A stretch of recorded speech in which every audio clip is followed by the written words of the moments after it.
In the heart of the Ardennes countryside lies the Champagne region.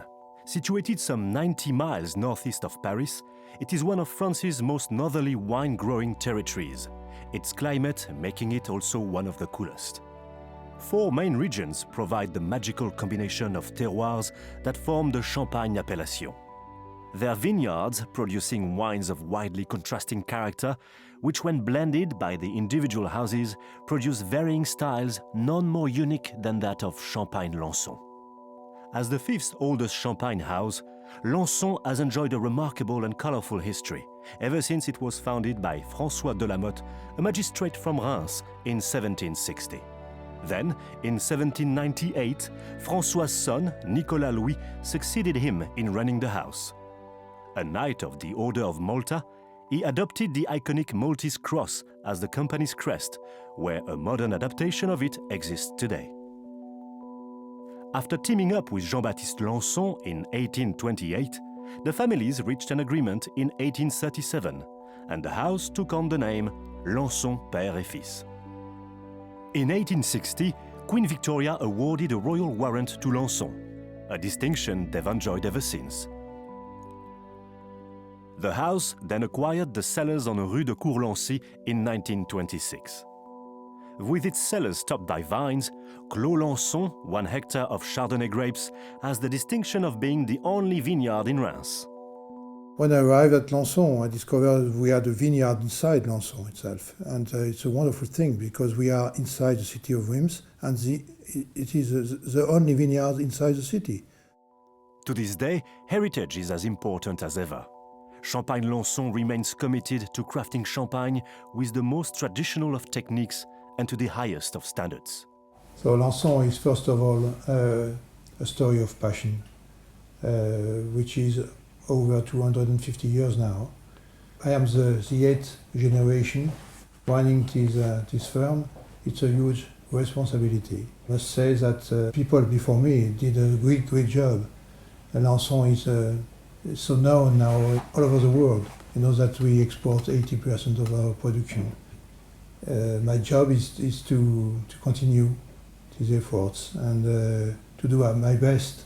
We have in the firm great men like Jean-Paul Grandon, which made their utmost to promote Lanson, the style, and it's thanks to such people that Lanson is so known now in the world.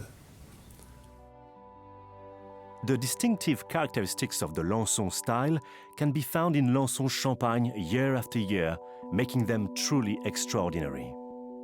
Jean-Paul Grandon, an exceptional winemaker, is one of the men responsible for upholding the Lanson tradition of making uniquely expressive champagne. Having joined them in 1972 as vineyard manager, before being appointed cellar and wine manager in 1986, he has devoted himself to crafting the very best champagne, cleverly blending to create elegant, fresh, vibrant and powerful wines that embody the quintessential Lanson style.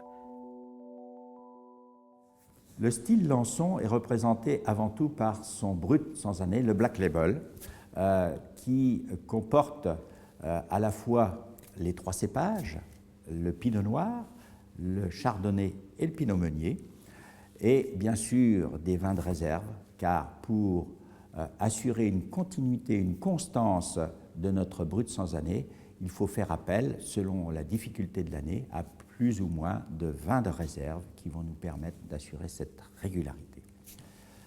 Le style Lanson, c'est à la fois 3 piliers principaux.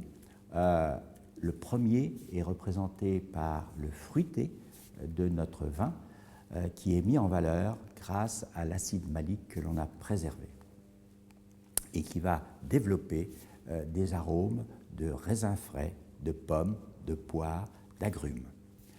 Le deuxième de ces piliers est dû à la forte proportion de pinot noir que l'on incorpore dans l'assemblage de Black Label, 50% en moyenne, avec 2 zones de production, la montagne de Reims et la côte des Bars.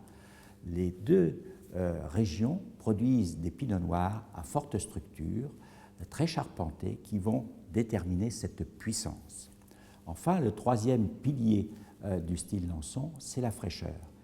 This freshness is found in all of Lanson's champagne, from their latest brut to their fabulous vintages.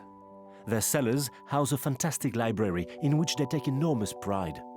The individual bottles highlight an exceptional harvest and display a richness that can only be acquired after several years, and for some after several decades of aging. The final results are always intense, generous, and powerful. A perfectly balanced champagne.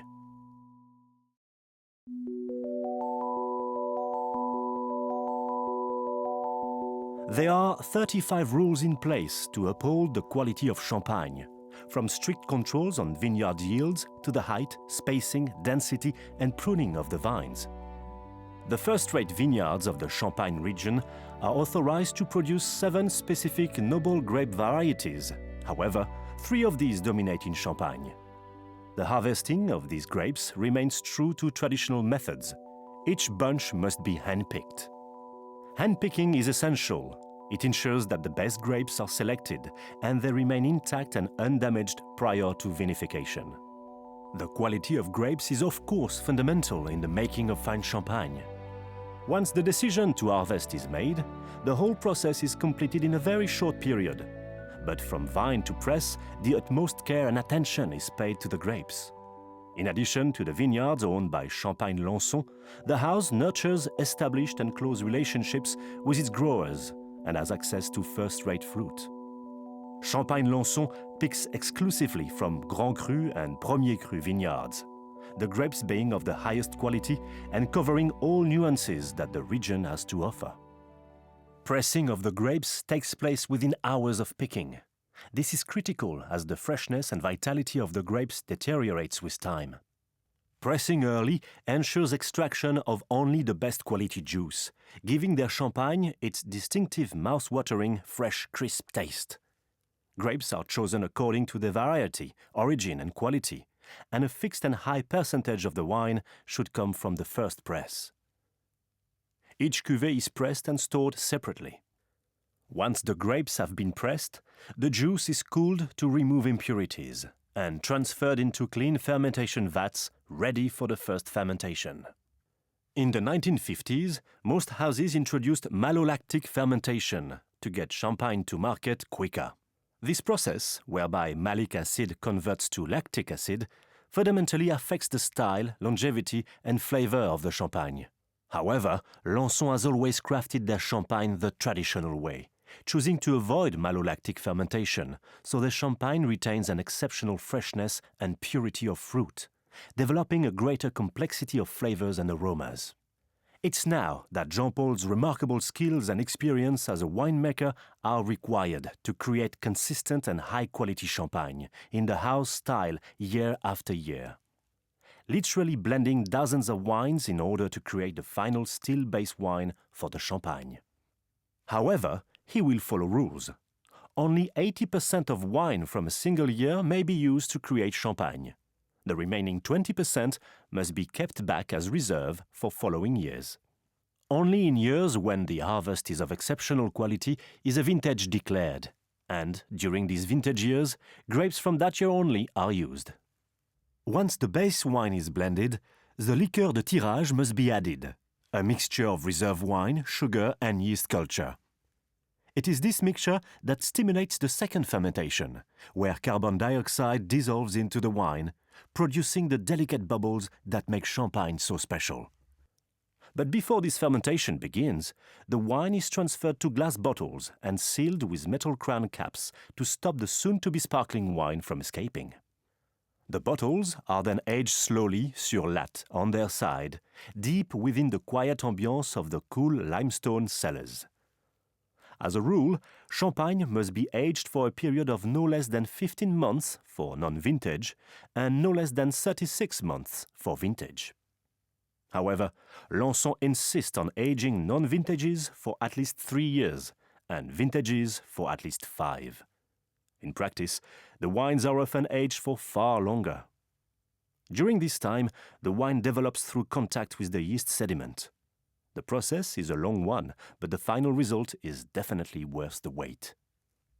Once the secondary fermentation and aging is complete, the bottles are transferred to wooden racks, where each and every bottle is gradually tilted from horizontal to vertical over a period of weeks to encourage the sediment into the neck of the bottle.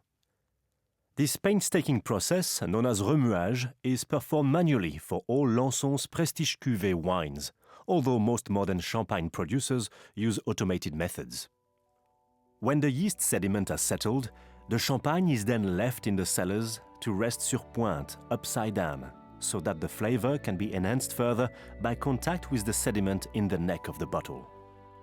The final stage of méthode champenoise is to remove the sediment from the neck of the bottle by freezing it.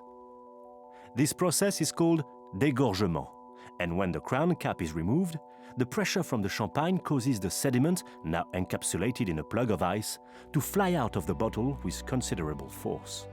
Dosage is next, the process of sweetening the champagne with what is known as the liqueur d'expédition, a mixture of wine and sugar. The amount of sugar determines how sweet the resulting champagne will be. For example, a dry brut champagne must have less than 12 grams of sugar per liter, whereas a sweet demi-sec will be allowed 32 to 50 grams. Immediately after, the bottles are sealed with a cork and a cap before undertaking one final resting period for the liqueur d'expédition to marry with the wine. The champagne is then labeled and packed. Some, including all of Lanson's Prestige Cuvée champagne, are still labeled by hand.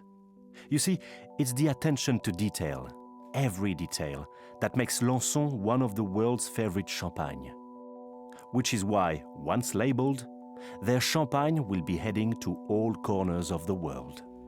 This unique, crisp and clean champagne, with its exceptional purity of fruit, has a truly extraordinary journey from start to finish. We are very fortunate to work in the Champagne area. It's a wonderful drink, it's a wonderful, it's passion, it's love, it's friendship, it's everything.